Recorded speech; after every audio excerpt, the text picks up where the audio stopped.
Big boss season 6 ലൈവിൽ ഇപ്പോൾ morning task കഴിഞ്ഞിരിക്കുകയാണ്. ഞാൻ അവസാന സെക്ഷൻ മാത്രമേ എനിക്ക് കാണാൻ പറ്റുള്ളൂ. അല്ല, അത് മുഴുവനായിട്ട് കാണാൻ പറ്റിയില്ല. അവസാനം 1-2 പേരുടെ മാത്രമേ കാണാൻ പറ്റുള്ളൂ. അതെന്ന് എനിക്ക് മനസ്സിലാക്കിയത് ഈ വീട്ടിൽ ആരെപ്പോലെ ആവണം എന്നുള്ളതാണെന്ന് തോന്നുന്നു. അതിൽ ആദ്യം ഞാൻ കണ്ടത് നമ്മുടെ ശ്രീതു മുതലാണ്. ശ്രീതു, അതേപോലെ അൻസിബ, പിന്നെ ജിൻഡോ, ഈ 3 പേരുടെ മാത്രമേ കണ്ടുള്ളൂ.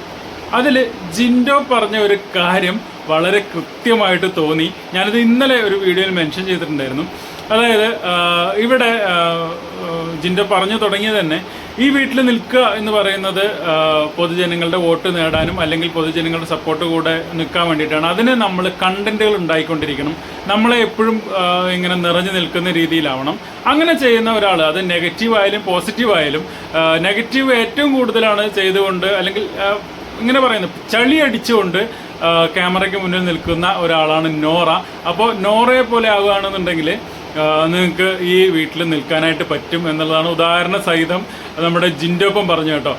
ഞാൻ ഇന്നലെ പറഞ്ഞിട്ടുണ്ടായിരുന്നു, ഇറിറ്റേറ്റ് ചെയ്യുന്ന രീതിയിലാണ് നോറ സംസാരിക്കുക. ഒരു ഉദാഹരണമായിട്ട് ജിൻഡോ പറഞ്ഞത്, ഞാനിപ്പോൾ അപ്പ എന്ന് പറഞ്ഞിട്ടുണ്ടെങ്കിൽ അത് പറഞ്ഞ് വോയിസ് റേസ് ചെയ്തിട്ട് ഞാൻ അപ്പ എന്നല്ല അമ്മ എന്നാണ് പറഞ്ഞത് എന്ന് മറ്റുള്ളവരെ കൊണ്ട് പറയിപ്പിക്കാനുള്ള കഴിവ് നോറയ്ക്കുണ്ട്. ആ കഴിവാണ് ഈ ബിഗ് ബോസ് ഹൗസിൽ വേണ്ടത് എന്നുള്ളതാണ് ജിൻഡോ ഉദാഹരണ സഹിതം പറഞ്ഞത്. ഞാൻ അതിനോട് 100% യോജിക്കുകയാണ് കേട്ടോ.